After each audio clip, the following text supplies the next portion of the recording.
And my name is Melanie Tuck. I do have notes with me today because those of you that know me know that if I don't, I might not stay on track. And I certainly want to try to make sure I get the most information to you guys as possible. And this isn't about gardening so much as it's about injuries. I am a gardener and I absolutely love gardening, but I'm certainly not an expert in it. I'm a person that has a great passion for flowers, perennials, vegetables for sure, and shrubs, and do have a yard that has an opportunity to, or gives me an opportunity to play around and enjoy that. So I'm a certified athletic therapist and owner of Collegiate Sports Medicine in Red Deer. And with this opportunity, we can kind of help a lot of you get into your yard safely. And a lot of us, including myself, are dealing with injuries all the time. We have I'll give you a little bit of a snapshot. First of all, my knee is really quite bad. I'm actually in line for a knee replacement at some point. I have grade 3 arthritis in it, and I'm still able to garden. I do have a herniated disc in my back, something that I injured years ago in a farming related kind of incident. I was doing some work with the tractor, and another common thing that a lot of therapists deal with is tendonitis, and it was actually my left elbow. I had it for about 7 months, and with that tendonitis, definitely aggravated doing pruning and stuff in the yard. And of course, I do treat a lot of these injuries in the clinic and give people strategies to try to limit the aggravation of them this time of year, or else to try not to get it if you've never had that kind of thing. The other thing is I do have a plantar fasciitis on my left heel. And the reason I'll show you later, but it comes from the way I squat down when I'm gardening. Because I don't have full use of my right knee. So I have worked on a strategy how to avoid getting that foot pain as well. So a lot of you might have questions at the end and about your own personal injuries, and you can unmute and ask those questions at that point. Today I have Jen Lunn on the camera, and she is behind the scenes here working the technology. So hopefully she'll have an opportunity to kind of flag me down if there are questions that people have along the way. But please type them into the chat, or you can use the raise your hand function and go from there. So I think one of the biggest things is with spring, we start to do things that are very, very different than we did in the winter. In Canada, we have 4 seasons, as we all know. And with those changing seasons brings different things to do, like shoveling snow, breaking leaves, doing fall cleanup. At this time of the year now, suddenly it's so exciting. We can get outside and we get so excited about it that we tackle sometimes way too much. And I'm not here to tell you not to do too much, because you're going to, it's going to happen, but you want to try to limit the amount of vigor that you put into things in your first couple of days out in the yard.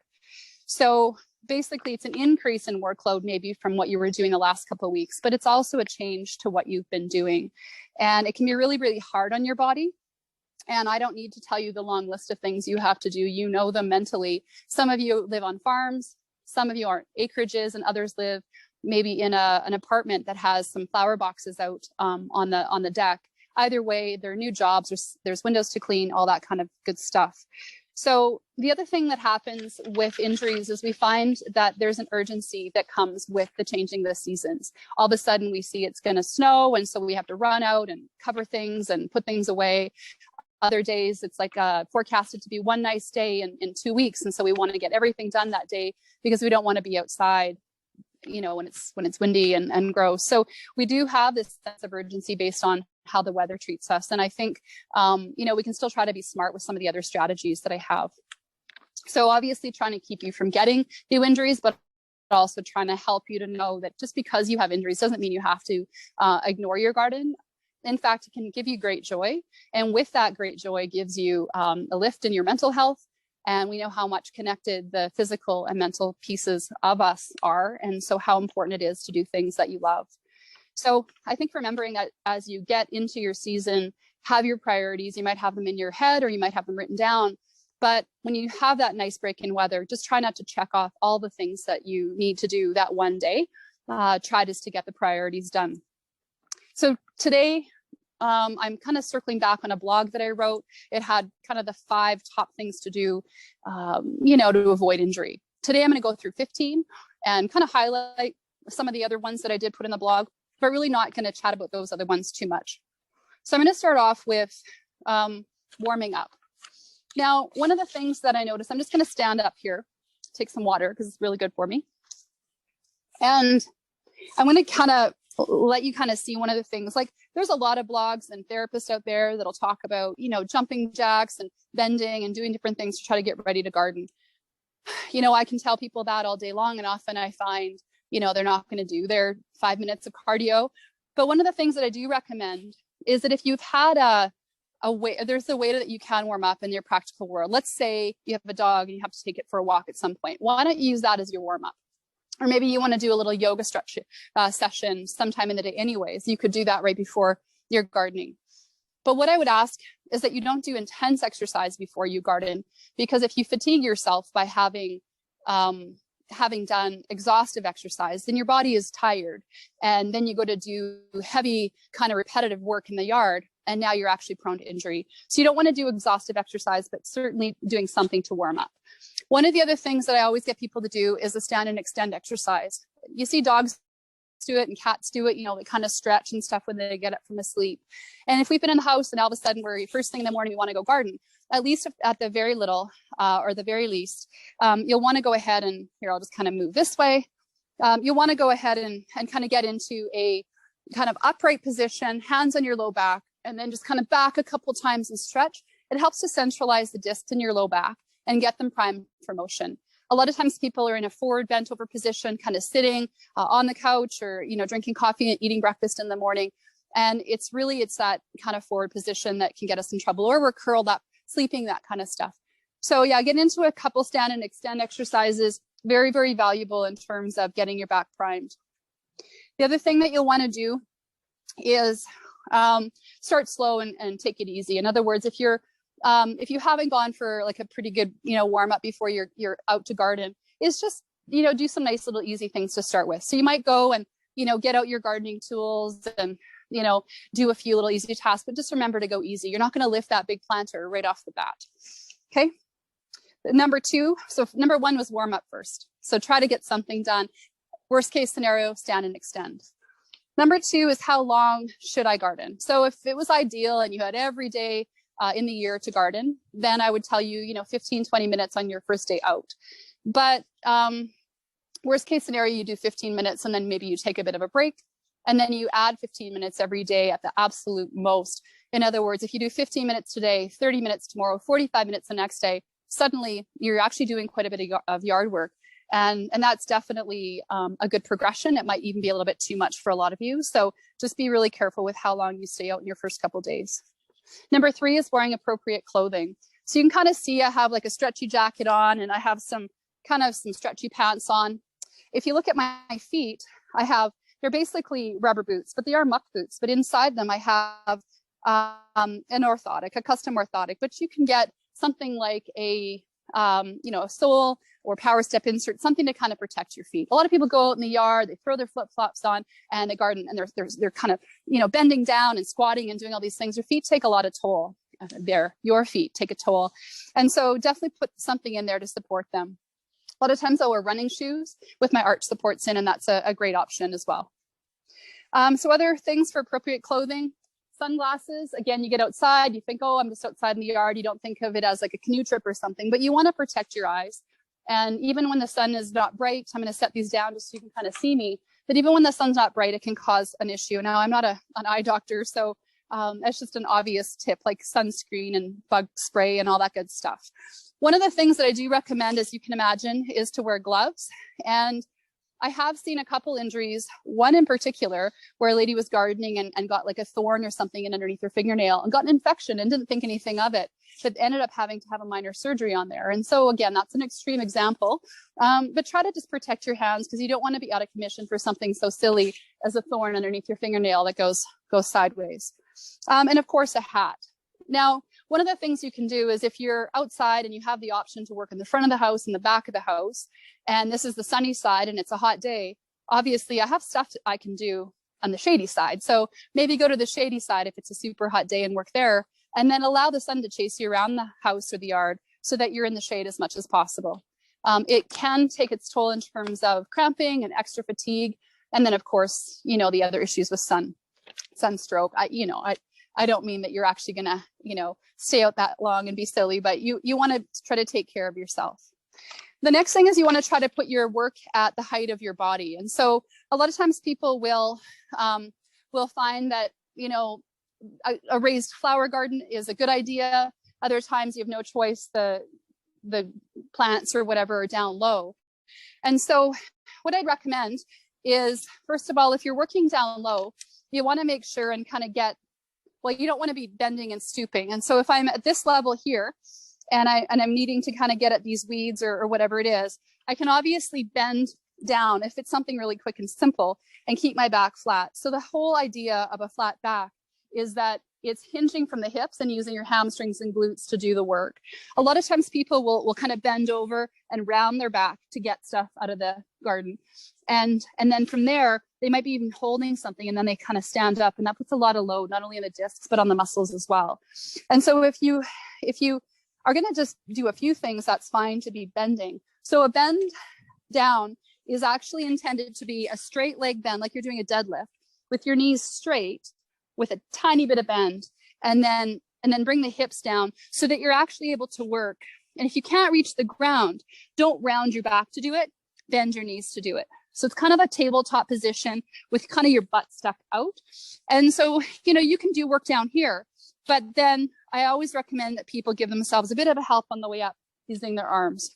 So let's say you have a little hand tool, then you would bend to protect your back, put one elbow maybe on your knee, and then do the work, and then use your hands or arms to kind of come back up so that you're not slouching down. And as you go up and down through the day or through your yard, you're not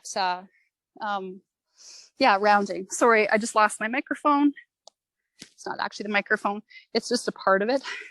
All right, so the other option is to kneel down. Now, this is one of the areas or the ways that I hurt myself, is I have this back foot kinked back like that because my right knee doesn't bend all the way. So if I squat down and kind of kneel like this and I'm gardening, then what'll happen is this foot is good and this knee is good and this hip is good. And this knee is actually good too because it bends that far. But if you look here at my bottom foot, you can see how it's fully extended. And every time I forget, this foot here ends up with an arch strain. In fact, I did it just a couple of weeks ago. So instead, if you point your toe and actually kneel down to do your work, and again, a lot of people will get into their yard and they'll be working out here like this with both arms working.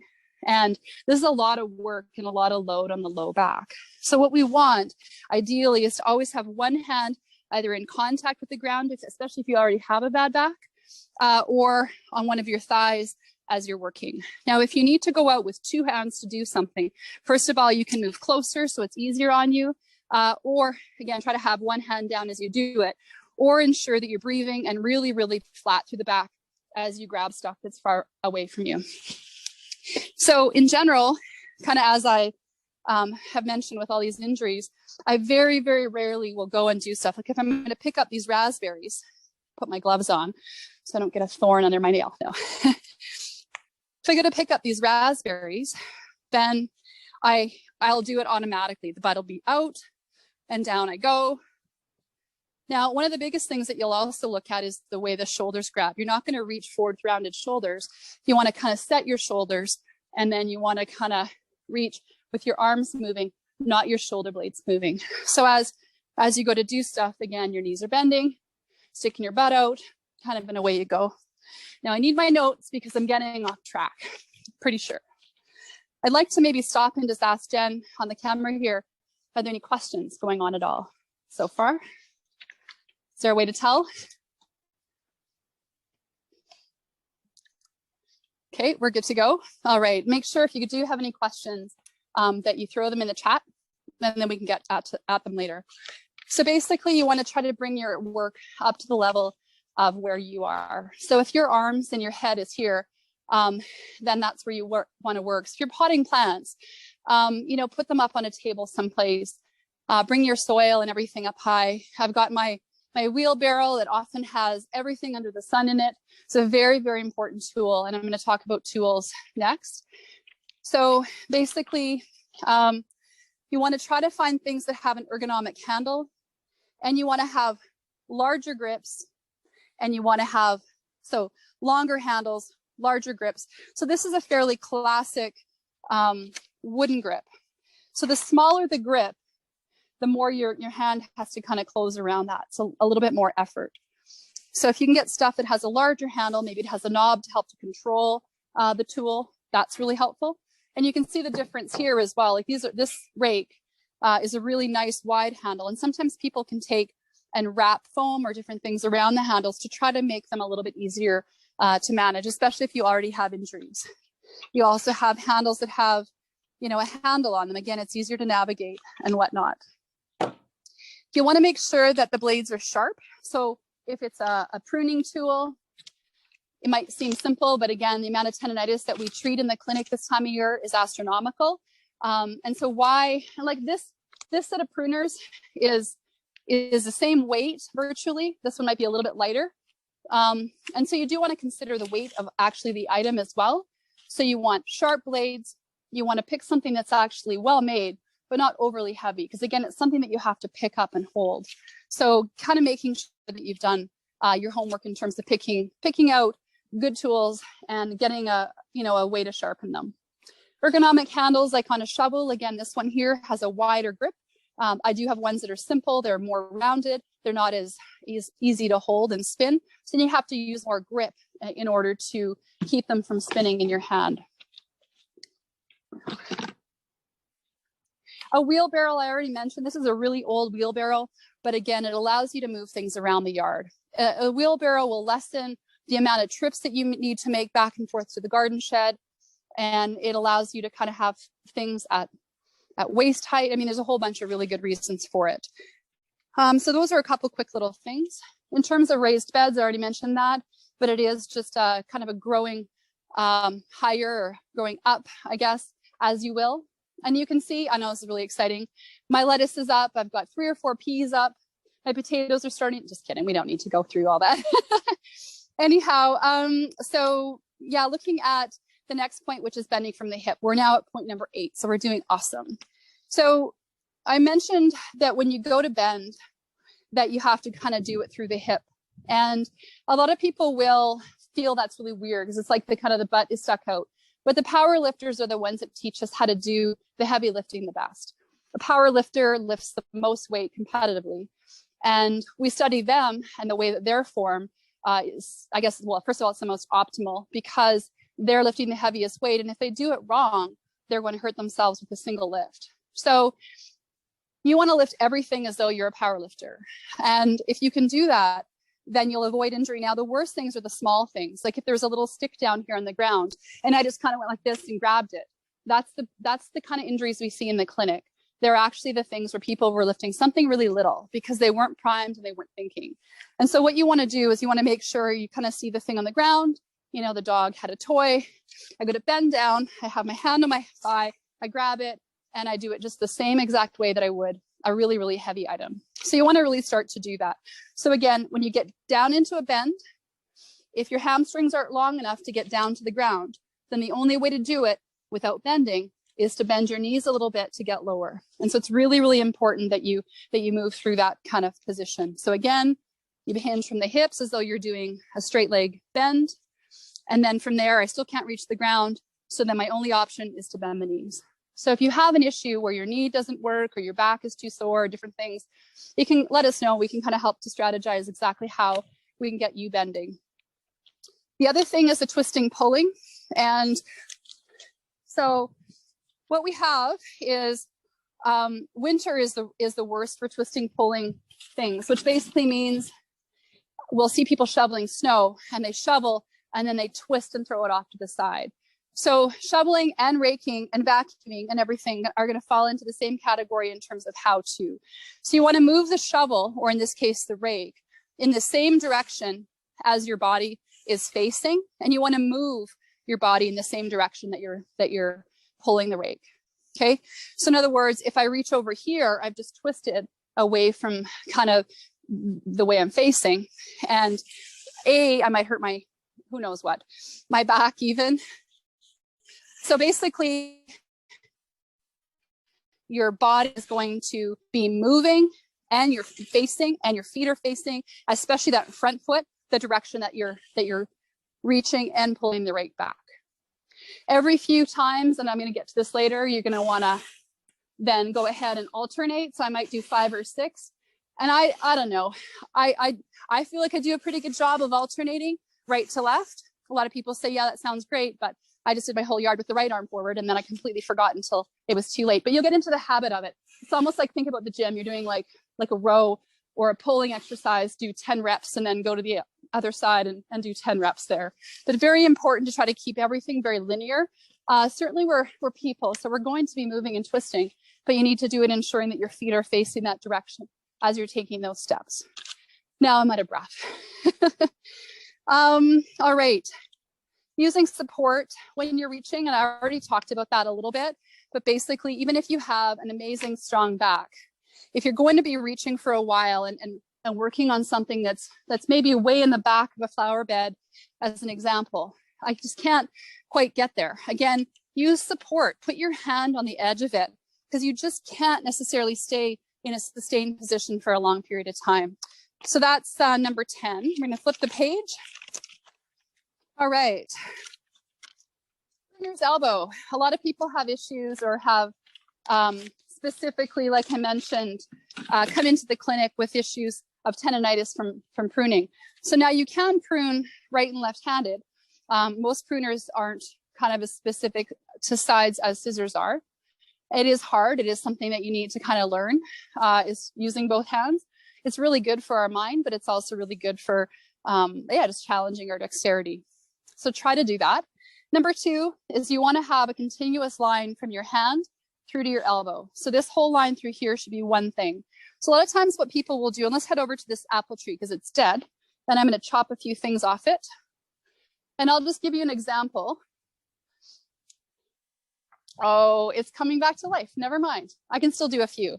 So a lot of times people, what they'll do is they'll kind of see something over here that they want to cut off, and they'll kind of twist and prune. And so when you're pruning outside of this straight line plane, so basically if I could kind of prune, which it never works perfect because you always want to kind of get in someplace, but the more you're pruning in extension or flexion, then the more likely you're going to load one group of muscles over the other.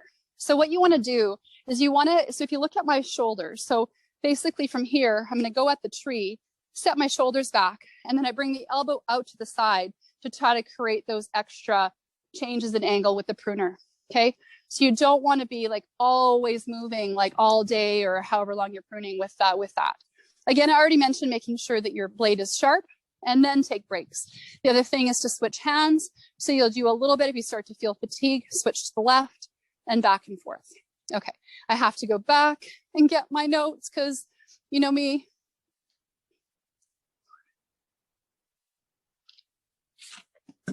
All right. Oh, and you can oil the hinges of your pruner too. Sometimes you'll find that it's just a bit more stiff. So again, a nice, light, strong, sturdy pruner. You'll want sharp blades and oil those hinges. Alternating right and left, I already mentioned that. That's number 12. So with alternating right and left, it isn't just with raking and pruning. You're going to do it as much as you can, trying to lift stuff on the right, lift stuff up on the left. I'm going to show you a really cool way to get this yard waste that I just raked up into a bucket. And this doesn't have to do necessarily with right and left. This has to do with repeated bending down. So if I take let's just use this, and I put it here, and I think, okay, I want to put all this into this bucket, then I've got to bend multiple times if it's a big pile. So here I go, nice strong back, right, butt stuck out, grab the stuff, up I go, in it goes, and then down again and up again and down again, right? And so instead, let's just get a little bit more. Okay, good. If it's empty, you can tip it down. You're down here anyways. Throw 3 or 4 handfuls in, and then up you go. I use some of those gardening. It's like a wire rack with a bag in it that I can transfer into my waste bin. Whatever it is. So try to be smart about how you're putting your trash into your yard waste bins. The other thing is I have like an example. There's a big planter over there. It's super heavy. I want it moved. I could move it. I could certainly grab it and kind of wiggle it over to where I need it to be. But ideally, I would want to make sure and wait and ask for help. So I think that's gardening tip number 13 is just don't be a hero. Now, if I did say, oh, I did the whole yard, I'm wiped out, it's like 5 o'clock for whatever reason, it was more than 45 minutes of yard work, now is the worst time to move that planter. So if I did want to do it myself, wait till you're warm, do it when you're strong, not when you're fatigued and exhausted and dehydrated and everything at the end of your day. The shady side of the house was already mentioned. In other words, try to stay out of the hot sun all day. I'm a sun seeker. I love the sun. I can't wait to get out into it. But after an hour or so, I start to feel dizzy and a bit exhausted. And so definitely I do pick the shady spot. But having a water bottle handy is definitely very important in terms of trying to get, to stay hydrated and remember to take a break and sit down. And that takes me to point number 15, which is the last point, is to take breaks or change it up. In other words, if I decide I want to, rake today and I also want to go prune, then I might not just rake all of it first and then go prune it all. I would switch it up and alternate between it. No different than cross training or, interval training or whatever we do in the gym. So, the other option is to actually sit down and take a complete break. So find a chair and enjoy your yard. Take a look at it, sit back and appreciate the hard work you've put in by seeing, the results of what you've done and admire it for sure. So, I think after, say, an hour of work, a lot of us will sit down and we'll start to seize up and feel really tight and stiff. And with that, it's kind of a way to, well, a lot of people will say, well, I don't want to stop because I'm going to seize up, right? And I just got to get it all done so that I can, before I start to stiffen. And I think the stiffening phase is the sign that we've actually already worked hard. And if you take a break for 15 minutes and go back to work, you're like, you know what, I don't feel too bad. It's a sign that you probably haven't overdone it already. So take your opportunity if you can and just take that, that actual rest. Maybe you take in some food. Maybe it is a glass of wine or something on a Sunday. So that was my 15 tips. And I wanted to, just open up the floor for any questions. And we can kind of just sit down and see if Jen has any questions coming up on the chat. I know we've got quite a few people that have joined us. I'm not exactly sure how many ended up live today, but